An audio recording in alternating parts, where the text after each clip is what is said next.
chanter comme je suis beau.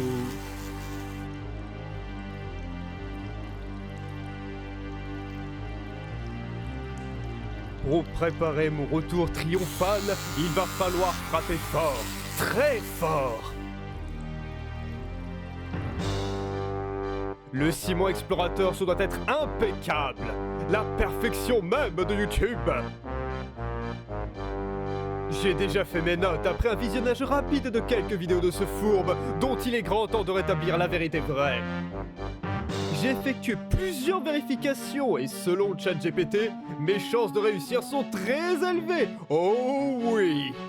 Voilà comment je vais m'y prendre.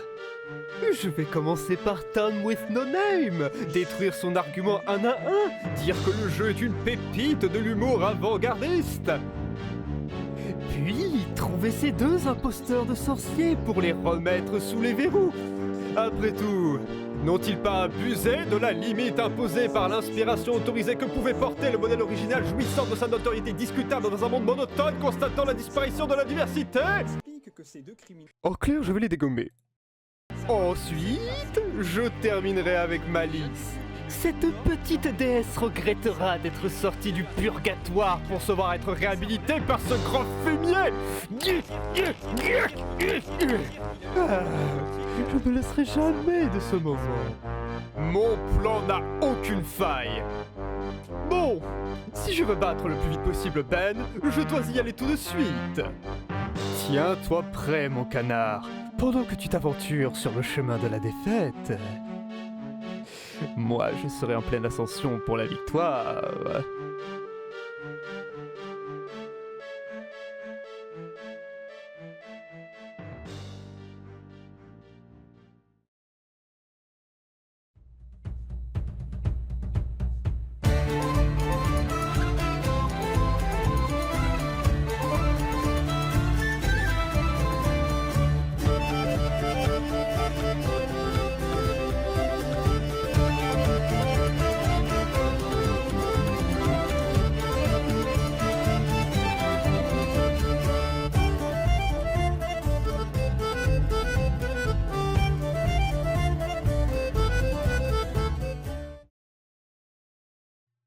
Cette fin de scolarité fut particulière. D'un côté, nous avons Tristan qui a déménagé sans dire un mot, ce qui chagrine pas mal Lou, et de l'autre, sa mère qui a le béguin pour Richard. Mais ce dernier étant parti pour être animateur dans une colo, elle a pas eu le temps de lui avouer ses sentiments avant son départ. Autant dire que c'est la déprime ici. Pour ma part, la date du déménagement avance et je me sens toujours pas de partir. Pourquoi faire? On était bien, non? J'en sais rien. Après tout, c'est trop tôt pour en parler. Je viens juste de démarrer mon expédition. Que vais-je bien pouvoir apprendre d'une petite fille et de sa mère qui sont en lien avec un changement de vie? Pourtant, tout ceci m'a l'air d'être une série de BD intemporelles. Le genre où les personnages ne vieillissent jamais, vous savez, et dont le train-train quotidien ne change pas. Enfin bon. Alors que les deux filles n'ont pas assez d'argent pour aller à la plage, elles comptent partir à Mortebouse. Un petit village de campagne où vit la grand-mère de Lou. Ce qui annonce déjà la couleur. Youpi, shoot Bruxelles à volonté. Yerk. De son côté, Lou attend un message de la part de Tristan. Qu'il s'explique un peu sur le fait qu'il n'ait rien dit au sujet du déménagement, et savoir un peu plus si l'affection que lui porte Lou est réciproque. Bizarre ce garçon tout de même. Pour la jeunesse, je suppose. En revanche, la maman de Lou a l'air un peu plus chanceuse de ce côté-là. En effet, Richard lui téléphone depuis la colonie où il se trouve pour l'été pour lui exprimer ses sentiments vers elle. À peine un an qu'ils se sont rencontrés, ils vont déjà finir ensemble. Cool! Ça me rappelle moi et ma copine. Pas besoin de vous expliquer à quel point il y a eu une petite fête ici avec la célèbre danse de la joie. Oh, j'espère juste qu'il va pas pleuvoir d'ici là. La joie ne sera que de courte durée cependant, puisque la mère de Lou rencontre quelque chose auquel nous artistes connaissons que trop bien, la page blanche. Panne sèche. Ses romans n'avancent pas et elle se distrait trop avec les consoles. Un souci auquel Julien Nil a rencontré plusieurs fois, notamment en geekant toute la journée sur sa GameCube. J'ai aussi connu ça.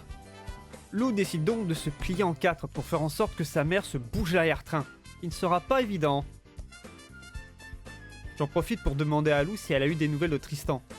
Une lettre, un message, n'importe quoi. Et elle m'explique qu'elle a reçu un mail de lui la veille et que cela lui a fait quelque chose. Il écrit qu'il est désolé d'être parti sans avoir dit le moindre mot, sachant que le déménagement était prévu depuis plusieurs mois. Ouais. Le lendemain, levé très tôt le matin pour mettre le petit chat dans sa caisse, puis direction la gare. En route pour Mortebouze. Pendant un voyage bien animé, j'eus le temps de me préparer mentalement à revoir la grand-mère de Lou. La première rencontre n'était déjà pas tip-top et cela ne risquait pas de s'améliorer. Mes craintes se sont confirmées en arrivant pour 5 malheureuses minutes de retard. Mamie Tromblon a bien pesté. Cette dernière nous embarque chez elle à bord d'une vieille camionnette. C'est aussi là que je réalise qu'on est bien à la campagne. Je n'ai plus de réseau. Ah, fin 90, début 2000, le réseau n'était pas le même.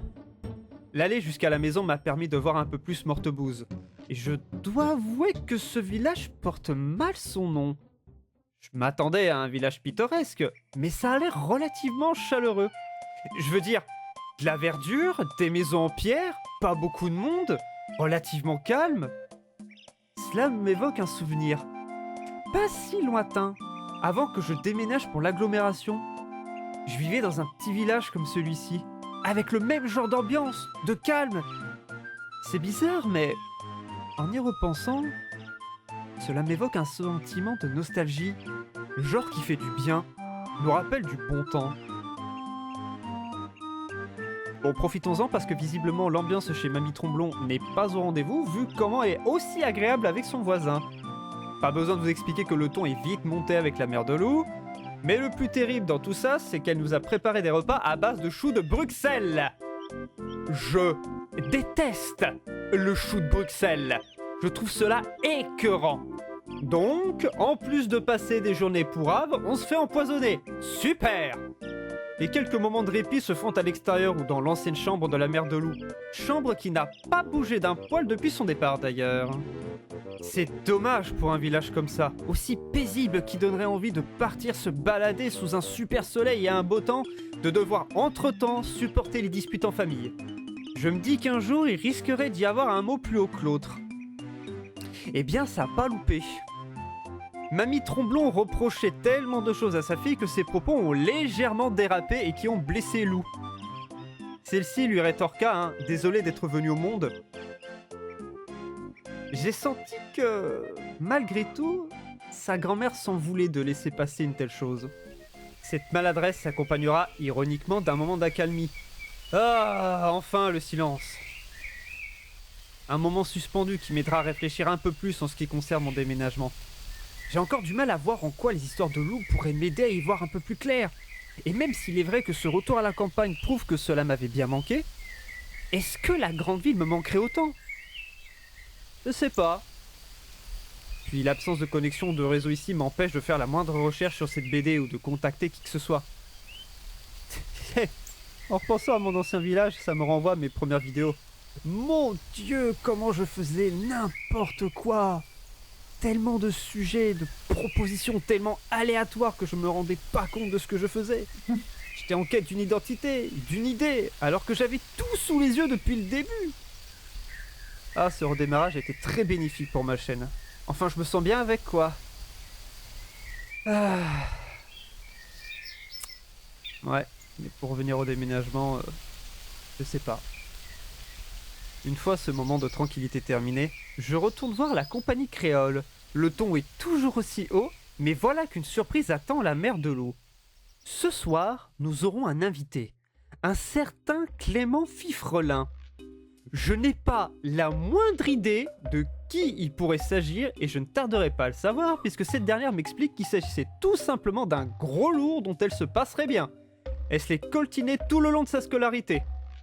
Apparemment, il serait devenu médecin. C'est lui qui s'occupe de la grand-mère de Lou et c'est elle aussi qui l'a invité.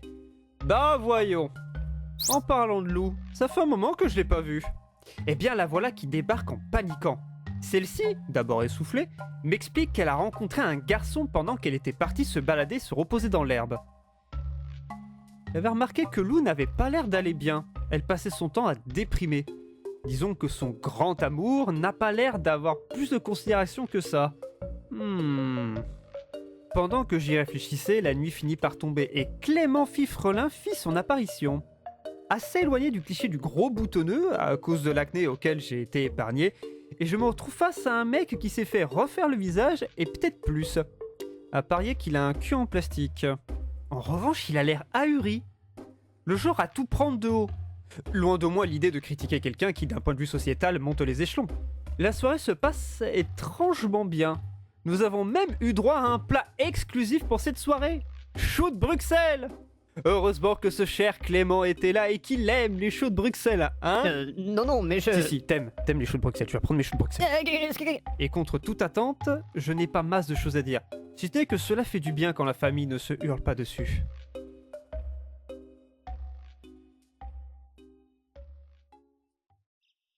Et enfin, une matinée qui ne soit pas perturbée par mon estomac récemment empoisonné par de la bouffe inhumaine. Je croise Lou, plutôt joyeuse, qui me parle un peu plus en détail de ce garçon. Il s'appellerait Paul, et il a une passion pour la culture hawaïenne, dans lequel il s'évade souvent quand il joue de la guitare ou du ukulélé. Il a invité Lou à aller passer une soirée au village ce soir. Tout le monde peut y aller. Elle n'a pas encore donné sa réponse. Bon, en revanche, j'apprécie moins son commentaire sur le village. Je sais bien que ce n'est pas un endroit plaisant pour elle, mais je suis pas sûr qu'être hautaine, surtout devant la personne du village qui vient de t'inviter, soit une bonne idée.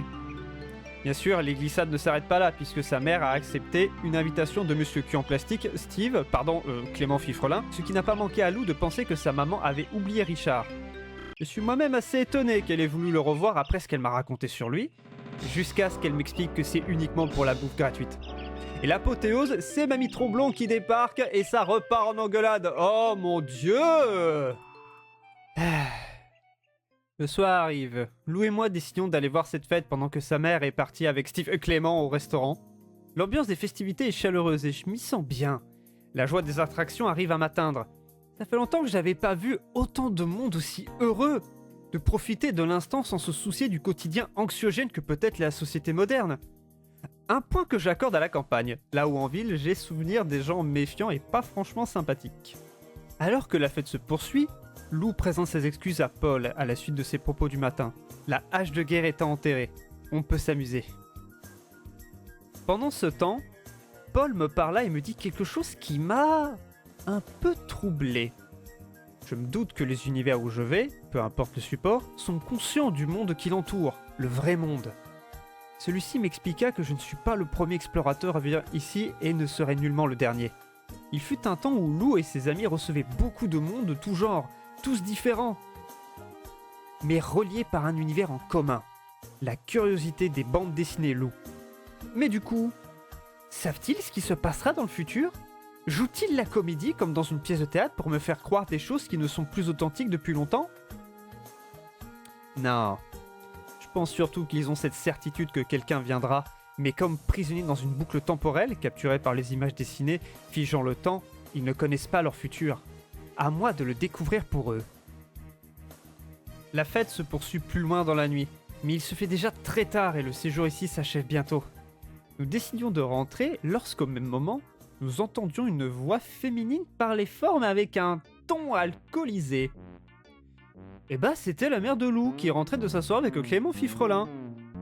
De ce que j'ai pu vaguement comprendre de son langage mal articulé, la soirée ne s'est pas passée comme prévu. En fait, il l'avait emmené dans, je cite, un restaurant chicos, des prix ahurissants pour même pas 3 miettes. Clément lui parlait de choses dont elle s'en foutait mais puissance 1000, et pour patienter elle s'est sifflé plusieurs verres de vin, ce qui explique l'arôme dégueulasse quand elle parle.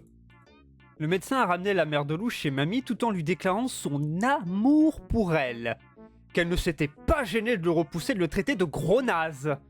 Puis nous sommes arrivés. Alors que l'on songeait à rentrer discrètement, voilà Tipa que la grand-mère était sur le qui-vive. Afin de faire diversion, la mère de Lou lui jette un amour affectif en lui criant un « Je t'aime maman », ce que sa mère ne manque pas de lui répondre de la même manière. En fait, pour de la diversion, elles y mettent un peu trop leur cœur. Non pas que je sois contre, un peu d'amour pour changer de toutes les engueulades ça me convient. Et vous savez pourquoi j'en suis persuadé? Parce que le lendemain au réveil, malgré les gros mots de crâne de la maman de Lou, la doyenne dit qu'elle aimait bien ce moment où elle se disait qu'elle s'aimait toutes, consciente qu'elle n'est pas facile à vivre. Finalement, elle cache beaucoup son jeu. Ça fait plaisir à voir.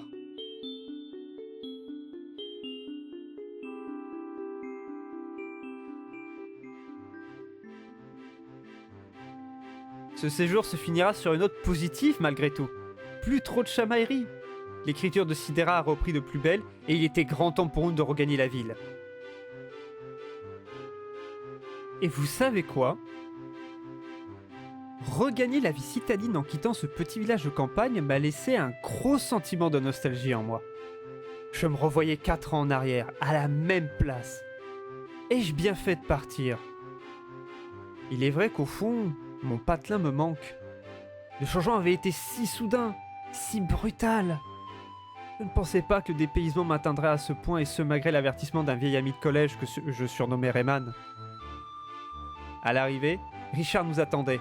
Le retour à l'appart, au chez-soi, enfin pour les filles j'entends. Et si toutes ces histoires auraient pu s'arrêter là, on oublie assez vite l'anniversaire de Lou. Les retrouvailles avec Tristan sont relativement froides. Comme si Lou pensait à quelqu'un d'autre. Ouais. Et ben franchement, ce second tome me réconcilie un peu avec la série. Faut dire que le tome 1, à cause de son format, ne se prête pas beaucoup au jeu pour s'intéresser aux personnages ou à l'histoire. Mais celui-ci, on sent qu'il commence à se détacher du format original et commencer à montrer ses propres ailes pour prendre son envol. Je n'ai toujours pas la réponse depuis ma précédente exploration, mais cela ne saurait tarder. Je sens que je touche au but. Cette seconde histoire est déjà bien plus intéressante, mieux narrée, mieux racontée. Elle se pose enfin. On sent le début d'un grand récit et de tranches de vie. C'est encourageant. J'ai mieux apprécié Parcourir Mortebous que Journal infime. Et allez, plus qu'un mois à passer et il fera retourner à l'école pour la miss. Mais en attendant, bon anniversaire Lou!